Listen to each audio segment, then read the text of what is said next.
ನೋಡಿ ಗೋಡಂಬಿ ಎಷ್ಟು ಒಂದು 6 ಗೋಡಂಬಿ, ಹಸಿಮೆಣ್ಸಿನ್ಕಾಯಿ ಒಂದು ಸ್ವಲ್ಪ, ಹಸಿ ಶುಂಠಿ ಜಜ್ಜಿ ಹಾಕಿದ್ದೀನಿ, ಹಸಿ ಶುಂಠಿ ಒಂದು ಇಂಚು, ಬೆಳ್ಳುಳ್ಳಿ, ಹಸಿಮೆಣ್ಸಿನ್ಕಾಯಿ, ಟೊಮೊಟೊ ಇವೆಲ್ಲ ರುಬ್ಬಿ ನಾನು ಚಿಕನ್ ಮಾಡ್ತೀನಿ, ಚಿಲ್ಲಿ ಚಿಕನ್.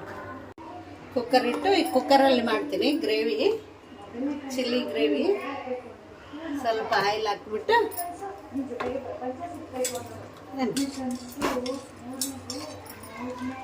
ಚಿಕನ್ ಚೆನ್ನಾಗಿ ತೊಳ್ಕೊಂಡು ಅದೇ ಆಯಿಲಲ್ಲಿ ಚಿಕನ್ ಹಾಕಿ, ಚಿಕನು ಉಪ್ಪು ಸ್ವಲ್ಪ ಕೈ ಆಡಿ ಅದು ನೀರು ಬಂದು ನೀರು ಬಿಟ್ಟು ನೀರು ಹೋಗೋ ತನಕ ಕಾಯಬೇಕು.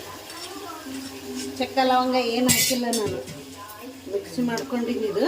ಚಕ್ಕ ಲವಂಗ ಏನು ಹಾಕಿಲ್ಲ, ಏನು ಹಸಿಮೆಣ್ಸಿನ್ಕಾಯಿ, ಇದು ಗೋಡಂಬಿ ಒಂದು 6 ಗೋಡಂಬಿ, ಬೆಳ್ಳುಳ್ಳಿ, ಹಸಿ ಶುಂಠಿ ಇಷ್ಟೇ ಪೇಸ್ಟ್ ಆಯಿತಾ. ಇದರಲ್ಲಿ ಅರಿಶಿನ ಉಪ್ಪು ಹಾಕ್ತೀನಿ. ಅರಿಶಿನ ಉಪ್ಪು ಹಾಕಿದ್ದೀನಿ, ಕಾಣಿಸ್ತಾ ಇದೆಯಾ? ಅರಿಶಿನ ಉಪ್ಪು ಹಾಕಿದ್ದೀನಿ. ಈಗ ಮಸಾಲೆ ಎಲ್ಲ ಹಾಕ್ಕೊತೀನಿ.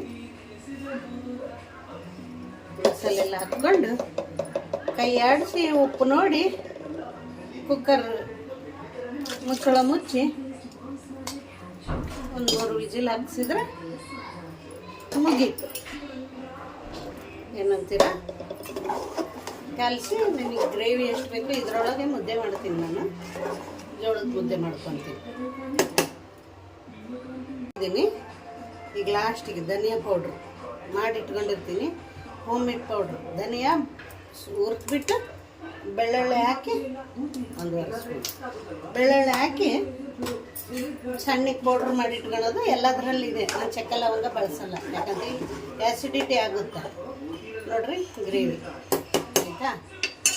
ನೆಟ್ಟು ಮುಚ್ಚಿ ಇನ್ನು ಸ್ವಲ್ಪ ನೀರು ಹಾಕ್ತೀನಿ. ನೆಟ್ಟು ಮುಚ್ಚಿ ಕುಕ್ಕರ್ದು ಮುಚ್ಚಳ ಮುಚ್ಚಿಬಿಟ್ಟು 3 ಸೀಟಿ ಆದರೆ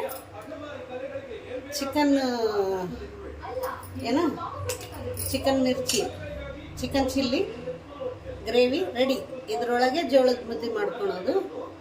ಹೆಂಗಿದೆ ನಿಮಗೆ? ಕರೆಕ್ಟ್ ಅನಿಸಿದರೆ ಹೇಳಿ, ಟೇಸ್ಟ್ ಅನಿಸಿದ್ರೆ ಮಾಡ್ಕೊಳ್ಳಿ, ಲೈಕ್ ಮಾಡಿ, ಸಬ್ಸ್ಕ್ರೈಬ್ ಮಾಡ್ಕೊಳ್ಳಿ.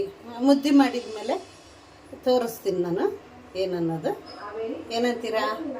ಲೈಕ್ ಮಾಡ್ಕೊಳ್ರಿ, ಸಬ್ಸ್ಕ್ರೈಬ್ ಮಾಡ್ಕೊಳ್ಳಿ, ನೋಡಿ ಚಿಕನ್ ಹೆಂಗಿದೆ ಅಂತ. ಚಿಲ್ಲಿ ಚಿಕನ್ ತುಂಬ ಸೂಪರ್ ಇರುತ್ತೆ. ತಿನ್ನಕ್ಕೆ ಕೂತ್ಕೊಂಡ್ರೆ ಒಂದು ಮುದ್ದೆ ತಿನ್ನೋರು ಅರ್ಧ ಮುದ್ದೆ ತಿನ್ನಬೇಕು, ಆ ಥರ ಇರುತ್ತೆ. ತುಂಬ ಸೂಪರಾಗಿರುತ್ತೆ. ಮಾಡಿ ನೋಡಿ, ತಿಂದು ನೋಡಿ.